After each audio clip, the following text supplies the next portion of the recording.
আসসালামু আলাইকুম প্রিয় শিক্ষার্থীবৃন্দ, তোমরা যারা এইচএসসিতে আছো তোমাদের জন্য ইংরেজি প্রথমের উইথ ক্লু এবং উইদাউট ক্লুর বেসিক ডিসকাশন ক্লাসে তোমাদের সকলকে স্বাগত জানাচ্ছি। আমাদের ধারাবাহিক ক্লাস 2তে আজকে আমরা মূলত নাউনের ব্যবহার সম্পর্কে জানবো। অর্থাৎ একটি বাক্য দেখলে ওই জায়গায় তোমার যদি কোনো আন্ডারলাইন থাকে, কোনো গ্যাপ থাকে, ওই গ্যাপের মধ্যে তুমি যখন একটি ওয়ার্ড চুজ করে আনবে, এই ওয়ার্ডটা কিন্তু সরাসরি বসে না। অনেক সময় এই ওয়ার্ডে যদি তোমার থাকে ভার্বে, তোমাকে নিয়ে যেতে হবে নাউনে, তোমাকে অ্যাডজেক্টিভ থাকলে তোমাকে নাউনে নিয়ে আসতে হবে। তাহলে প্রশ্ন হলো, ভাই আমি কিভাবে বুঝবো এটা কোন পার্টস অফ স্পিচ, এই আন্ডারলাইনকৃত এই যে গ্যাপটা আছে এখানে কি বসবে? ঠিক আছে, তো আমরা আজকে এটা জানবো। দেখো নাউনের ব্যবহার, তো আমরা জানবো নাউন কোথায় কোথায় বসতে পারে। তুমি দেখো এখানে লেখা আছে নাউন কোথায় কোথায় বসতে পারে।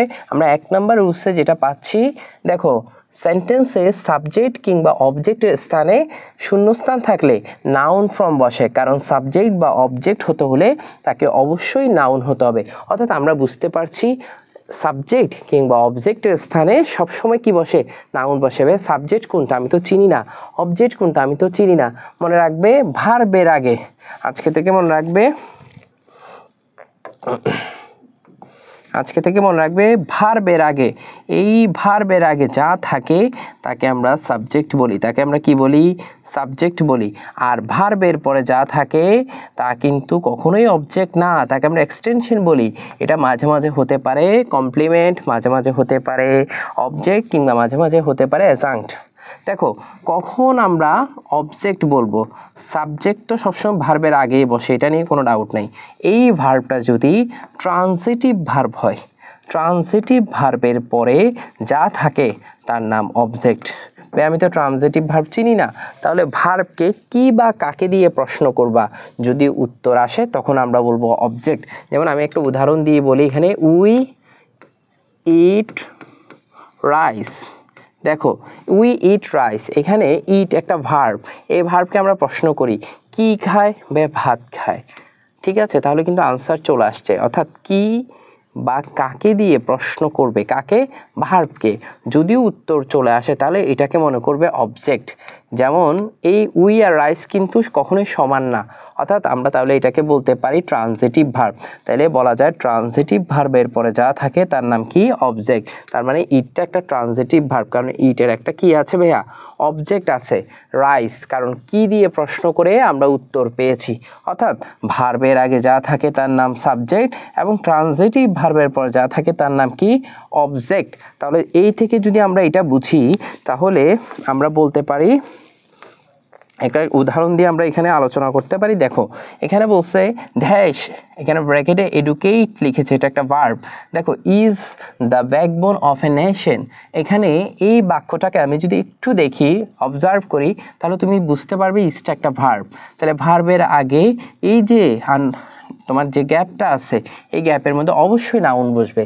তাহলে এডুকেট সরাসরি বসার সুযোগ নেই, এডুকেটের একটা নাউন ফর্ম বসাতে হবে। আচ্ছা, অনেক শব্দ আছে যেগুলো তুমি দেখতে পাবে এই শব্দের নাউন ফর্ম থাকে, আবার অনেক শব্দের কিন্তু নাউন ফর্ম থাকে না। যেমন ধরো সুইম, এটা একটা ভার্ব, এটা নাউন ফর্ম নেই। সেক্ষেত্রে নাউন করার জন্য তোমাকে আইএনজি যুক্ত করলেই হয়ে যাবে সুইমিং। কিন্তু যেমন এডুকেট, এই ভার্বটার কিন্তু একটা নাউন ফর্ম আছে, এডুকেশন। অর্থাৎ আমি এডুকেটকে ভার্বের সাথে আইএনজি যুক্ত করে জিরান করার সুযোগ নাই, কারণ এটার নাউন ফর্ম আছে। এই জন্য আমরা এডুকেশন লিখবো। কি লিখবো? এডুকেশন। এখানে আনসারটা দেওয়া আছে। দেখো উই গেইনড মানে আমরা অর্জন করেছিলাম। কি অর্জন করেছিলাম? ইন্ডিপেন্ডেন্ট। এই ইন্ডিপেন্ডেন্ট, দেখো কি অর্জন করেছিলাম, কি অর্জন করেছিলাম, তাহলে এটা একটা ট্রান্সিটিভ ভার্ব। তাহলে আমরা স্বাধীনতা অর্জন করেছিলাম। কি অর্জন? স্বাধীনতা। তাহলে এই স্বাধীনতাটা এখানে নাউন ফর্মে বসবে। কি ফর্মে বসবে? নাউন ফর্ম, কারণ এটা ট্রান্সিটিভ ভার্ব। ট্রান্সিটিভ ভার্বের পর সবসময় অবজেক্ট হয়। তাহলে ইন্ডিপেন্ডেন্ট এটা একটা অ্যাডজেক্টিভ ফর্ম, আমরা এটাকে নাউনে নিয়ে আসবো। নাউনে আনলে কি হবে ভাইয়া? ইন্ডিপেন্ডেন্স। এটা নাউন ফর্ম কি ইন্ডিপেন্ডেন্স। তাহলে আমরা এই জায়গা থেকে দুটো জিনিস শিখতে পারলাম, ভার্বের আগে যা থাকে তার সাবজেক্ট, এবং এই সাবজেক্টের স্থানে সবসময় নাউন বসবে, এবং ট্রান্সিটিভ ভার্ব এর পরে যেটা থাকে এটা অবজেক্ট, এবং এই অবজেক্টের স্থানে আমরা সবসময় কি বসাবো, আমরা সবসময় নাউন বসাবো। আমরা যদি এর পরের রুলসটা একটু দেখি, দেখো এরপর রুলসে কি বলেছে, প্রেপোজিশনের পরে গ্যাপ থাকলে নাউন ফর্ম বসবে। ভাই এটা একটা খুবই গুরুত্বপূর্ণ সূত্র, আমরা জানি ইংরেজিতে খুবই এই সূত্রটা খুবই ব্যবহার হয়, কারণ নাউনের পূর্বেই প্রেপোজিশন বসে থাকে। এই সূত্রটা আমরা সবাই জানি, এই ফর্মুলাটা ইংরেজিতে সবচেয়ে বেশি প্রযোজ্য হয়। দেখো প্রেপোজিশনের পূর্বে, প্রেপোজিশনের পর গ্যাপ থাকলে ওখানে কি বসবে, নাউন বসবে। দেখো দ্য শহীদ মিনার ইজ, এটা একটা ভার্ব, এটা একটা ফাইনাইট ভার্ব, কেমন লিঙ্কিং ভার্ব আমরা বলতে পারি। দ্য সিম্বল অফ, এই যে অফ একটা প্রেপোজিশন দেখতে পাচ্ছ, এই প্রেপোজিশনের পরে যদি কোনো আন্ডারলাইন থাকে অর্থাৎ গ্যাপ থাকে, তাহলে সেখানে আমরা কি বসাবো, নাউন বসাবো। দেখো এখানে কি দিছে, ফ্রি, তারপর স্ট্রং, ইউনাইটেড, এগুলো সব অ্যাডজেক্টিভ, তাহলে আমরা এগুলোকে নাউন করব। তাহলে অফ ফ্রিডম হবে, তাহলে ফ্রির নাউন কি, ফ্রিডম। স্ট্রং এর নাউন কি হবে, স্ট্রেংথ, এবং ইউনাইটেড এর নাউন কি হবে, ইউনিটি। আশা করি বুঝতে পেরেছো, একদম সহজ ফর্মুলা এটা। তারপরে যদি আমরা 3 নাম্বারটা দেখি, 3 নাম্বারটা দেখো ডিটারমিনার্স অর্থাৎ আর্টিকেল, পসেসিভ। ডিটারমিনার্স কি কি তোমরা শিখতে হবে, আমরা বিস্তারিত অন্যান্য যে আমাদের বেসিক ডিসকাশন, বেসিক ক্লাসগুলো আছে সেখানে আমরা ডিটারমিনার সম্পর্কে ধারণা দিয়েছি। ডিটারমিনার 6 প্রকার, এখানে আমরা দুটো গুরুত্বপূর্ণ ডিটারমিনার এখানে লিখেছি, একটা হলো আর্টিকেল, আরেকটা কি, দেখো আমরা হ্যাঁ এই জায়গায় আমরা একটু দেখি, একটা হলো আর্টিকেল আর একটা হলো পসেসিভ। আর্টিকেল কোনগুলা আমরা জানি, এ এন ডি, আর পসেসিভ কোনগুলা, হিজ, হার, রাকিবস, এটাও কিন্তু একটা পসেসিভস, কেমন রাকিবস, আমরা বলি না রাকিবস পেন, ঠিক আছে, রাকিবের কলম, এটাও একটা পসেসিভ। তাহলে বলো এই আর্টিকেল, পসেসিভ অর্থাৎ ডিটারমিনার থাকলে প্রভৃতির পর অবশ্যই নাউন, এবং প্রেপোজিশনের পূর্বে শূন্যস্থান থাকলে তাও নাউন বসে। তাহলে এখানে দুটো রুলস বলছে, অর্থাৎ এক কথায় এইভাবে আমরা এটা লিখতে পারি, ডিটারমিনারের পরে যা থাকে যদি একটি শব্দ থাকে সেটা হবে নাউন। কিন্তু ভাইয়া এখানে একটা কথা আছে, ডিটারমিনারের পরে যদি না দুটি শব্দ থাকে তখন কিন্তু ডিটারমিনার অ্যাডজেক্টিভ প্লাস নাউন হবে। এই ফর্মুলাগুলো এগুলো একদম ইংরেজির খুবই গুরুত্বপূর্ণ আলোচনার মধ্যে একটি। নাউনের আগে সবসময় ডিটারমিনার বসে, আবার নাউনের আগে যদি দুটি শব্দ থাকে তাহলে অ্যাডজেক্টিভ ডিটারমিনার, নাউনের আগে যদি 3টি শব্দ থাকে তখন ডিটারমিনার, অ্যাডভার্ব, অ্যাডজেক্টিভ, নাউন। এই ফর্মুলাগুলো একদম তোমার মাথায় সেট থাকতে হবে, যে কোনো বিষয়ে এগুলো প্রয়োজন হয়। তারা আমরা বলতে পারি ডিটারমিনার পরে যদি একটি শব্দ থাকে তখন সেক্ষেত্রে এটা নাউন হবে। এই ডিটারমিনার কোনগুলো এখানে দুটো আলোচনা করেছি, একটা আর্টিকেল যেগুলো প্রয়োজন সেগুলো আমরা আলোচনা করেছি, একটা পসেসিভ। আবার বলছে আরেকটি রুলস, প্রেপোজিশনের পূর্বে শূন্যস্থান থাকলে নাউন বসে। তাহলে প্রেপোজিশনের পূর্বে শূন্যস্থান থাকলেও কি বসবে ভাইয়া, নাউন বসবে। আমরা একটু এক্সাম্পলগুলো দেখে নিই। দেখো এক্সাম্পলগুলো আমরা যদি একটু দেখি, লক্ষ্য করি, দেখো এখানে dash, the dash of the forest is dangerous, এখানে ইজটা একটা ভার্ব, তাহলে এই অংশ পুরাটাকে আমরা একটু বক্স করে নিলাম। এখানে একটা প্রেপোজিশন দেখতে পাচ্ছি, এই প্রেপোজিশনের পর দুইটা ওয়ার্ড আছে, তার মানে শেষেরটা নাউন, এর আগেরটা ডিটারমিনার।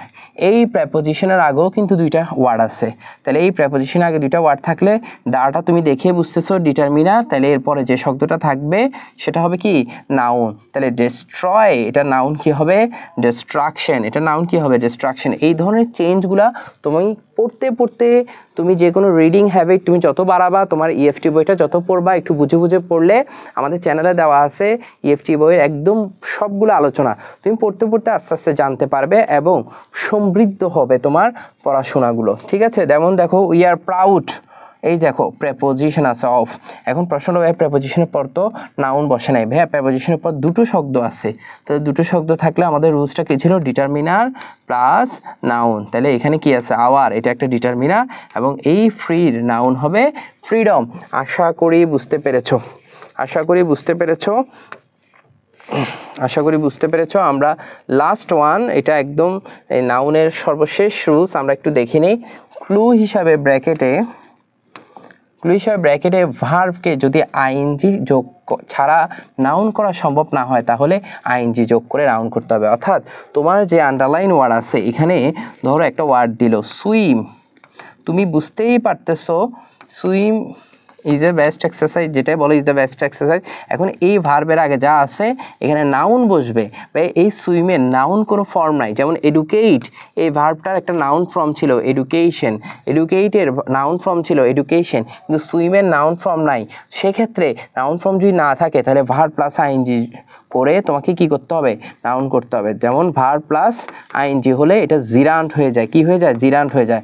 যখন নাউনের কাজ করে তখন আমরা এটাকে কি বলি, জিরান্ট বলি। তাহলে যেই শব্দটির, এক কথায় আমি যদি বলি, যেই শব্দটি পার্টস অফ স্পিচ তোমার ভার্ব থেকে নাউন করা যাচ্ছে না, অ্যাডজেক্টিভ থেকে নাউন করা যাচ্ছে না, তখন যদি ভার্ব থেকে নাউন করতে হয় তখন ভার্বের সাথে তুমি আইএনজি যুক্ত করে দিলেই এটা কিন্তু কি হয়ে যাবে, নাউন হয়ে যাবে। যেমন আমরা একটু উদাহরণ দিয়ে যদি দেখি, দেখো walk is the best exercise, এখানে ইজটা একটা ভার্ব, এর আগে যা থাকবে তা সাবজেক্ট, এই সাবজেক্টের স্থানে অবশ্যই নাউন বসবে। তো ওয়াক একটা ভার্ব, এই ওয়াকের কোনো নাউন ফর্ম নাই, তাহলে আমরা ওয়াকের সাথে আইএনজি যুক্ত করে নাউন করে দিলাম, walking is the best exercise. যেমন ধরো I am aware of his dash come, এই কামটা একটা ভার্ব হিসাবে এখানে ব্যবহৃত হয়েছে, কিন্তু এই যে অফের পর আমরা জানি সবসময় নাউন বসবে কিংবা নাউন ফ্রেজ বসবে। তাহলে এখানে যেহেতু ডিটারমিনার আছে এরপর একটা নাউন বসাতে হবে, তাহলে আমার যেহেতু নাউন বসাতে হবে সেক্ষেত্রে আমি কি করব, এই কামের যেহেতু নাউন ফর্ম নাই তাই আমি আইএনজি যুক্ত করে কামিং করে দিয়েছি, আইএনজি যুক্ত করে কি করে দিলাম, কামিং করে দিলাম। ঠিক আছে, তো আমরা আরেকবার একটু রিভিশন দিয়ে নেই। সবাই তোমরা যারা দেখছো একসাথে আমার সাথে রিভিশন দাও এবং তোমার খাতায় নোট করে ফেলো। আমি একদম সহজে প্রথম থেকে একবার বলে যাই। দেখো, নাউনের ব্যবহার, সাবজেক্টের জায়গায় নাউন বসে, অবজেক্টের জায়গায় নাউন বসে। তাই সাবজেক্টের জায়গায় নাউন বসে মানে ভার্বের আগে যে শব্দটি থাকে ওই জায়গায় নাউন বসে, এবং অবজেক্টের জায়গায়, ভাই অবজেক্ট কেমনে বুঝবো, ট্রান্সিটিভ ভার্বের পরে যা থাকে তাই অবজেক্ট, অর্থাৎ অবজেক্টের জায়গায়ও নাউন বসে। তাইলে ভাই ট্রান্সিটিভ ভার্ব কীভাবে চিনবো, ভার্বকে কি বা কাকে দিয়ে প্রশ্ন করে তুমি যদি উত্তর পাও তখন তাকে আমরা ট্রান্সিটিভ ভার্ব বলবো। তাহলে আমরা দুটো পেয়ে গেলাম, একটা সাবজেক্টের জায়গায় কি বসবে, নাউন বসবে, একটা অবজেক্টের জায়গায় নাউন বসবে। আর একটা খুব ইম্পর্টেন্ট বিষয়, আমি একদম শেষ রুলসটা আরেকবার আলোচনা করে দিচ্ছি। যদি ওই নাউন বসাতে গিয়ে তুমি দেখতে পাচ্ছ ওই শব্দটির নাউন ফর্ম নাই, তাহলে সেক্ষেত্রে যেমন ধরো ওয়াক, এটার কোনো নাউন ফর্ম নেই, তাহলে তোমাকে কি করতে হবে, ওয়াকিং অর্থাৎ ভার্বের সাথে আইএনজি যুক্ত করে নাউন করে দিতে হবে। আশা করি এই প্রথম রুলস এবং শেষ রুলসটি বুঝেছো। একইভাবে প্রেপোজিশনের পরে যদি গ্যাপ থাকে, এই গ্যাপে আমরা অবশ্যই নাউন কিংবা নাউন ফ্রেজ বসাতে পারি। সেক্ষেত্রে তোমাকে যদি না প্রেপোজিশনের পরে একটি শব্দ থাকে সেক্ষেত্রে তুমি নাউন বসাবা, এবং দুটি শব্দ থাকলে ডিটারমিনার প্লাস নাউন। আমি এটা আলোচনা করেছি ইতিমধ্যে। আমরা আরেকবার দেখি, ডিটারমিনারের বিষয়গুলো বললাম। ডিটারমিনার্স অর্থাৎ আর্টিকেল, পসেসিভ প্রভৃতির পর এবং প্রেপোজিশনের পূর্বে শূন্যস্থান থাকলে নাউন বসে। যেমন ধরো এখানে আমরা আরেকটা রুলস জানি, এটাও একটু বলে দিই। প্রেপোজিশন এবং আর্টিকেলের মাঝখানে যদি কোনো আন্ডারলাইন থাকে, প্রেপোজিশন এবং তোমার আর্টিকেলের মাঝখানে, অর্থাৎ আর্টিকেল আর এই পাশে প্রেপোজিশন আছে, তাহলে অবশ্যই মাঝখানে একটা নাউন বসবে। অবশ্যই কি মাঝখানে একটা কি বসবে, নাউন বসবে। অর্থাৎ দা এবং অফের মাঝখানে এখানে কি বসবে, নাউন বসবে, ডিস্ট্রাকশন। আবার একইভাবে প্রেপোজিশনের পরে দুটি শব্দ আছে, প্রেপোজিশনের পর দুটি শব্দ থাকা মানে নাউন ফ্রেজ, তাহলে একটা হবে ডিটারমিনার আর একটা হবে নাউন। আশা করি বুঝতে পেরেছো। তোমাদের এই আলোচনাগুলোর মাধ্যমে তোমরা একদম ধারাবাহিকভাবে উইথ ক্লু এবং উইদাউট ক্লু যে গ্রামার সেন্স তোমরা পরিপূর্ণভাবে জানতে পারবে। আমাদের ধারাবাহিক ক্লাসগুলো দেখার জন্য তোমাকে অসংখ্য ধন্যবাদ, এবং পরবর্তী ক্লাসগুলো দেখার আমন্ত্রণ রইল। সে পর্যন্ত ভালো থাকো, সুস্থ থাকো। আসসালামু আলাইকুম।